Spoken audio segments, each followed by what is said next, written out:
Hey everybody, it's Jason with Parallel Reality coming back with here today. There's been a lot of talk in the circles I run in about this exact thing here, so I figured I'd throw in my 2 cents as well. And it's about Rotten Tomatoes and how it turns out that, you know, it's true what everybody thought for years now, which is that they're compromised. And that's why I stopped going to their site or basically caring about any of their reviews is because it's all BS.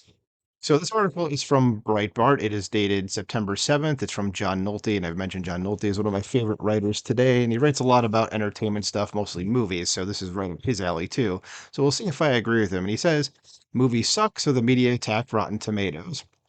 So, yeah, let's go into it. It says, instead of criticizing Hollywood for making movies that suck, the corporate media have decided to attack the review site Rotten Tomatoes, and this is as desperate as it gets. It says the far left of Vulture is tearing into the 25-year-old site as the most overrated metric in movies and one that is erratic, reductive, and easily hacked. I don't necessarily disagree with Vulture on that. I think they are an overrated metric because their grades that they give are critic grades and not like audience grades. And I've kind of said before that, at least in terms of the difference between IMDb and Rotten Tomatoes, I felt that IMDb is probably a better metric for what at least I'm into, because that's more like just the regular people get to vote.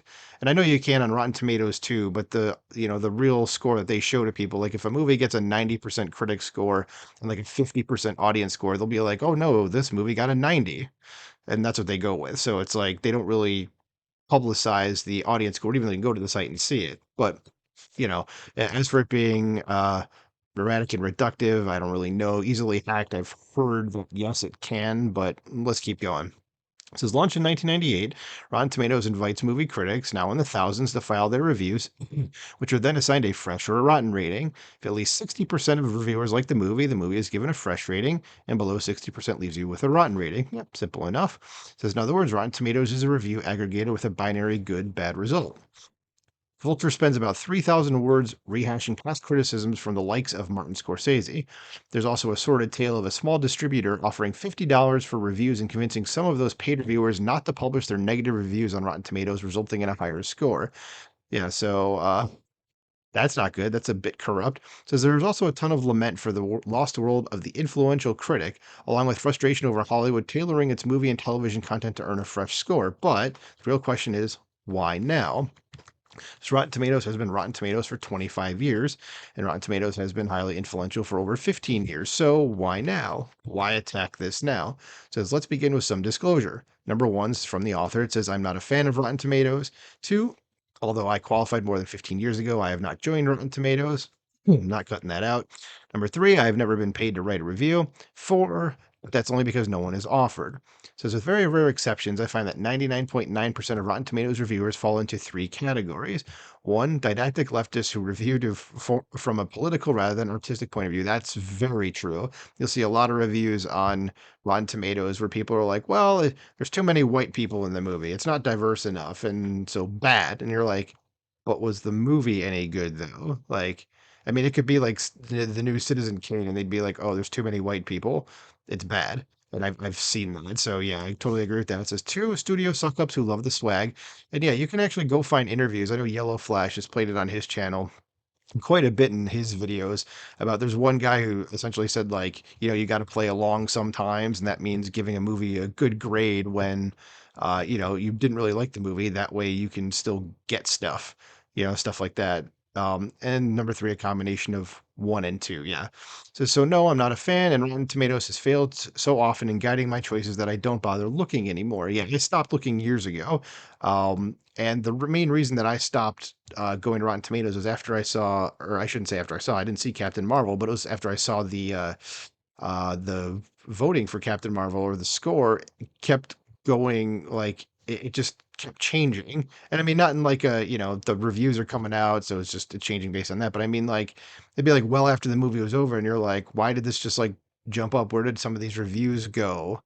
Like it got, and there are people making videos about like there were reviews that just absolutely disappeared from the site.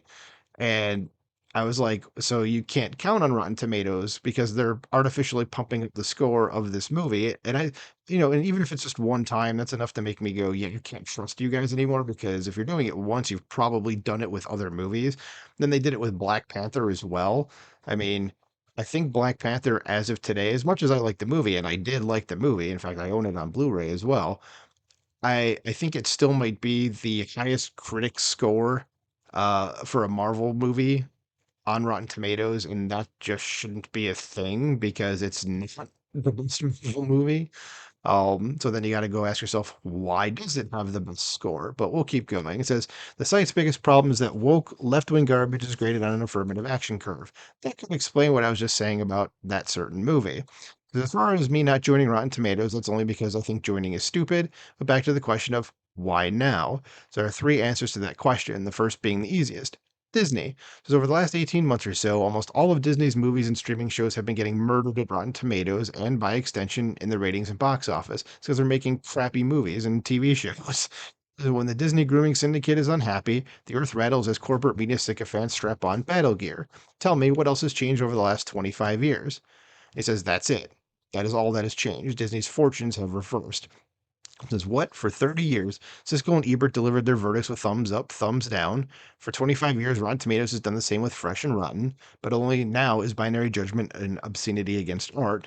Please. So the second reason is guys like Disney CEO Bob Iger need a scapegoat. Yep, that's true. Says you see, Hollywood will never admit its product sucks because doing so would be an admission the public rejects Hollywood's political agenda. So Hollywood needs a scapegoat, and why not Rotten Tomatoes? Blame it on reviewers, even though 99.9% of reviewers share Hollywood's politics, but still can't bring themselves to give all this woke crap a pass. That's how bad the product is. I don't necessarily disagree with that. Says the third answer is that this article is the first cannon shot across the Rotten Tomatoes bow. The goal is to pressure the site into changing its template into something that will better serve the studios, and then it's just worthless at that point. I mean, who cares? Says Disney who doesn't want to see another 430 million Indiana Jones and the dial of Disney Group's kids torpedoed at Rotten Tomatoes. Disney wants glowing reviews, and this assault on Rotten Tomatoes, who will undoubtedly acquiesce, is only the beginning. And I forgot who owns Rotten Tomatoes, and I can't remember off the top of my head. I'm not going to go digging to it through this video, but some company does own them, so that could be part of it too. And I don't remember, again, I don't remember who it is. So, but if Disney wants to do this, then why don't they just make their own site that does it? I mean, everyone's going to see through it, whether they do their own site or buy Rotten Tomatoes. We'll know Disney owns it at that point. So I don't know. Says Rotten Tomatoes is a lousy and useless site, but Rotten Tomatoes didn't ruin movies. No, that's true. It says woke tards ruin movies, and now the woke tards are hoping to game the system to get the kind of glowing scores that will sucker us into laying down our money for their lousy product. Even if it works, it will be temporary. So this all goes back to the imminent loss of cable and satellite TV. For 4 decades, the studios made billions producing content no one watched but still paid for. Merit wasn't an issue with cable because 100 million American households paid for dozens of channels they never watched. Streaming is not only killing cable, streaming requires merit. We have to like what you offer to pay for it. The result, every streaming outlet not named Netflix is losing billions, and the studios and their media sycophants are running out of moves. This dumb attack on Rotten Tomatoes is an act of naked panic. It's an interesting way of looking at it, and I haven't really looked into this any more than just this article, reading it right now to you guys. But man, that's pretty sad actually. But what do you guys think about this? What do you think about this attack on Rotten Tomatoes? What do you think about? I mean, what do you think about them in general? Do you feel like I did about it, where they purposely grade things a certain way to get a certain score for certain studios, or what do you think about the people that have said like, like it says right here that they just view it from a political rather than an artistic point of view, or they're also studio suck-ups who love the swag, or both? What do you think about that? Let me know in the comments below. Like, share, subscribe, and I'll talk to you soon. Bye.